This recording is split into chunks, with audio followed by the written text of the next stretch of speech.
So we have been having a wonderful weekend exploring this prayerful playfulness. Sometimes we can get so serious about life. Well, here, I won't, my role is not the playfulness, but I am going to say that this does not have to be hard. Living the spiritual path, living to the principles does not have to be hard. It can be joyful, it can be light, it can be thrilling.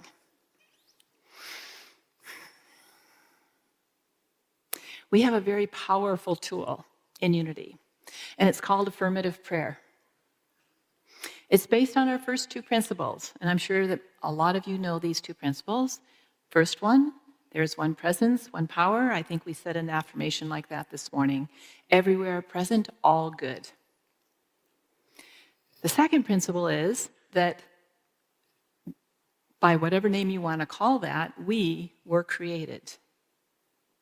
Now, if we were created by all good, all the time, all love, everywhere present, what does that mean? We are. When you squeeze an orange, what comes out? Orange juice. Not peanut butter, not tuna fish, not a tree. So when the Creator, who is all good, all present, all the time, all love, everything, all potential, all possibility creates us, we can't be anything other than that. And those two ideas are the basis for affirmative prayer. Because if we embrace that nature, our divine nature, then do we ever need anything? We already have it. Now, we have this spiritual essence, we have this divine essence, I call it my spiritual DNA, and we are in human form. At least everybody I can see here is in human form on the physical plane, which means we have had a lifetime of experiences, of things that happened to us, of things that people said to us, schooling, education, jobs, neighbors, relationships. All of these are in the realm of our human experience. So yes, we've probably all been hurt. We've probably all experienced loss. We've probably all experienced achievement and joy and all of those things. And yet, anything that happens around us, people, place, situations, cannot touch our spiritual nature, our divine essence. Nothing can touch it. It is principle. It is working all the time. Now, I know when I try to make I think analogy is the right word, between something spiritual and something on the physical plane, I'm just going to say ahead of time, I know that at some point the analogy falls apart. But let me try this one. 2 and 2 equals 4. We can believe it or not believe it. We can argue with it. We can ignore it. We can never use it. But it's still true because it's a principle, I think. It's a mathematical principle. And this is what our divine nature is. So this is the foundation for affirmative prayer. You know, some people ask me to go to the hospital and pray with others, and my first question is, what is the foundation of their belief? Because if they believe that they were born in sin and that their whole life is a journey of redemption to make up for their flawed character, it's really, it's not impossible, but it's a more difficult situation. But we don't have that in Unity. We are starting from that foundation that we are made whole, holy, perfect.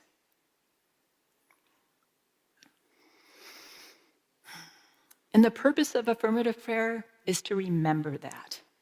Because I don't know about you, but I forget. I forget. So I love the word remember because it's about bringing all the pieces back together into wholeness, right? We may feel separated. I'm not saying that I have never felt, how's that, double negative? Okay, so there are times in my life when I have felt separated, but in truth, I can't be. I can't be. But I forget, and I act out of that forgetfulness, and I speak out of that forgetfulness. And so the purpose of prayer is to remember the truth about who we are. And from that place, we speak, we act, we think. 3 steps, simple little prayer process. So, I was thinking, Thomas will attest to this, in ministerial school, we probably spend 40 hours studying affirmative prayer. So you're going to get like the 15-minute version. First step, connect some way in some wording that works for you. Reconnect, realign ourselves with the truth of our being.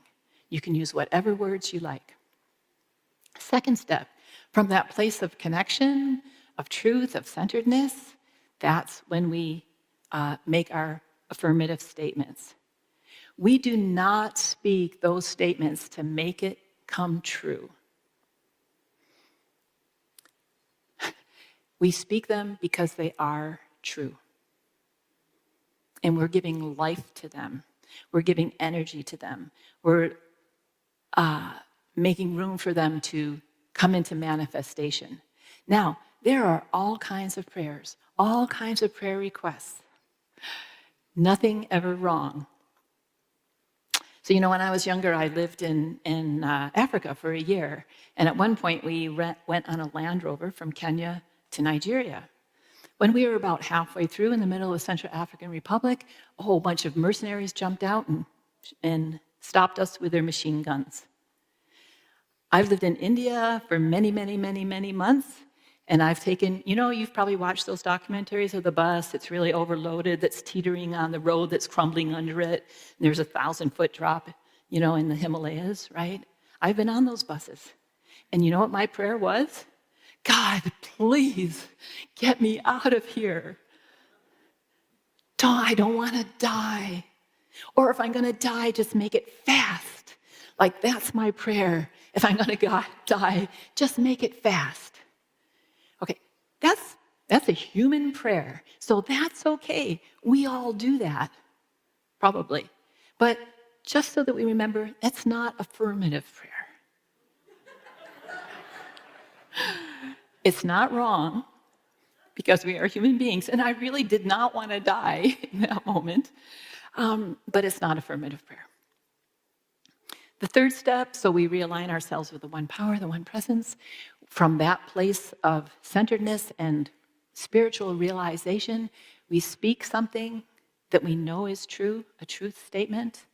I am whole, I am perfect, I am divinely designed, all these. I'm going to give you some examples in a minute. And then the third is a gratitude statement. It can be that simple. It can be, thank you, God. I release and I let go.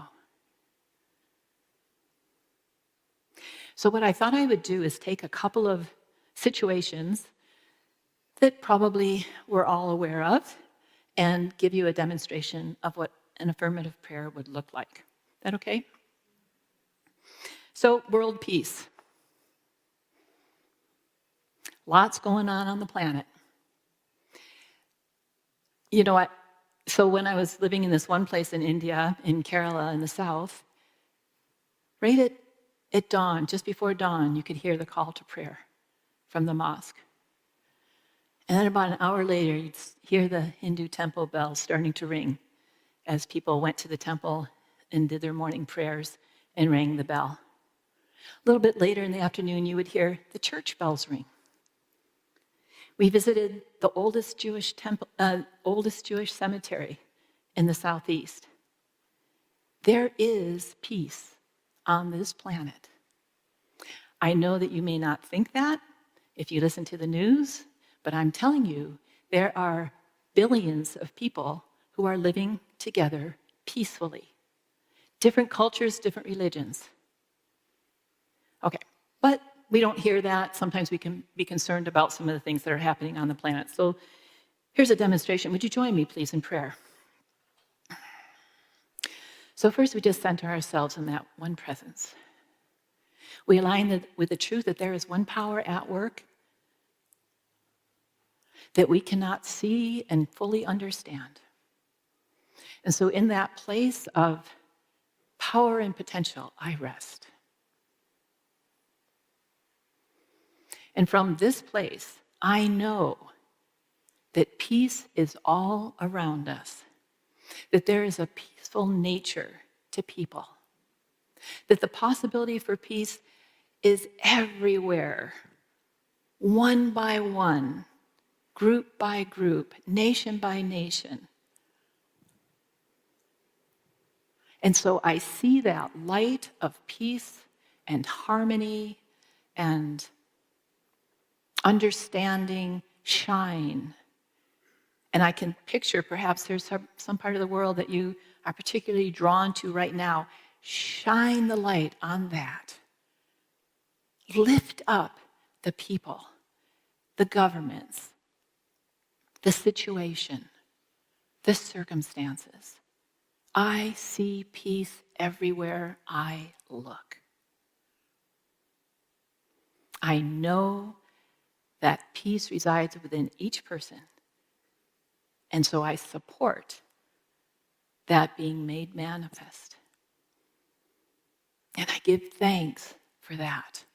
I see it, I know it, I give thanks for it. Thank you, Holy Spirit. And so it is.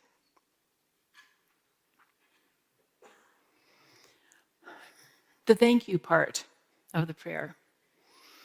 I had a wonderful teacher tell me, we were all taught as children, if somebody gives you something, what do you say? Thank you. That's good manners. That's courtesy. Someone holds a door open for you, you say thank you. After you've received something, then you say thank you. Giving thanks in advance of seeing it made manifest is a spiritual practice. Much more than a courtesy. Anybody can say thank you. Even if you don't mean it, you can say thank you for something that you've already received. But if I see peace, if I feel peace, I can give thanks for that.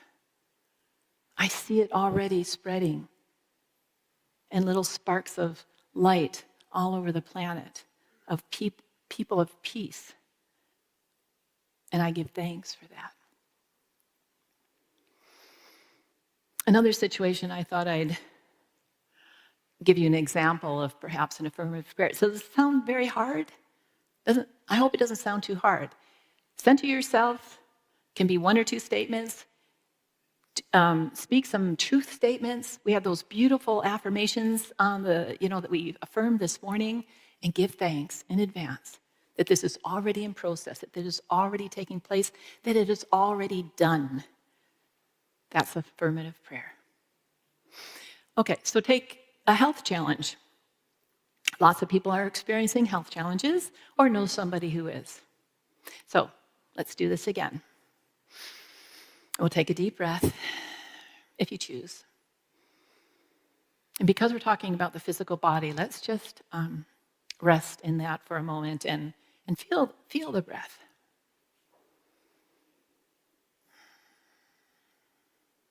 And if we're really quiet, we can probably feel our heart beating. That is divine life. And it is me. So there's our connection. And then some affirmative statements. Divine life flows through every part of my being. Every organ, every system, every bone, every cell, every molecule. There is no place that divine life is missing in my body. I see it circulating.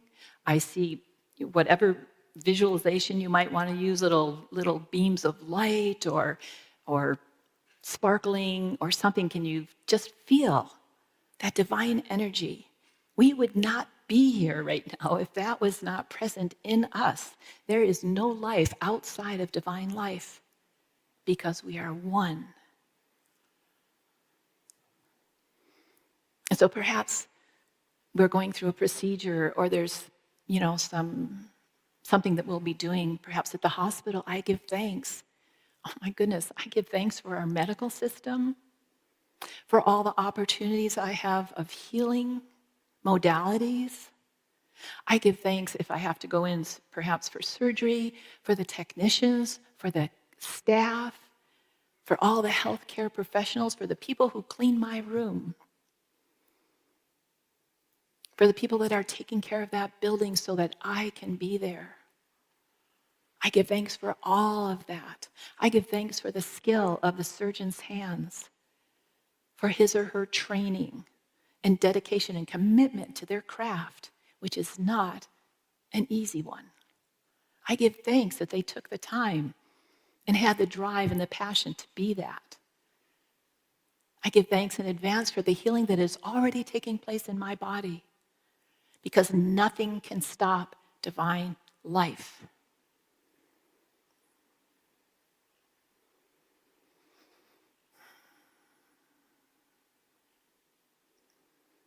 And so in that state of knowingness,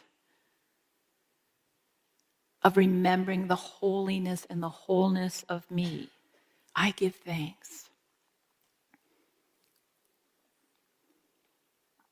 I give thanks, and so it is.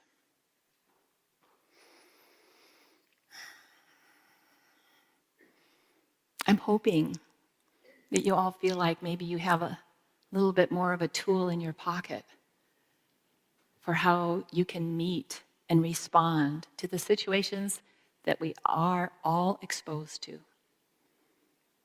It doesn't matter where you are, what circumstance you're in, who's talking to you. You can find that place within you that is perfect, whole, holy, sacred, untouchable, that is principle. Sink into that, give a statement of gratitude, and claim it.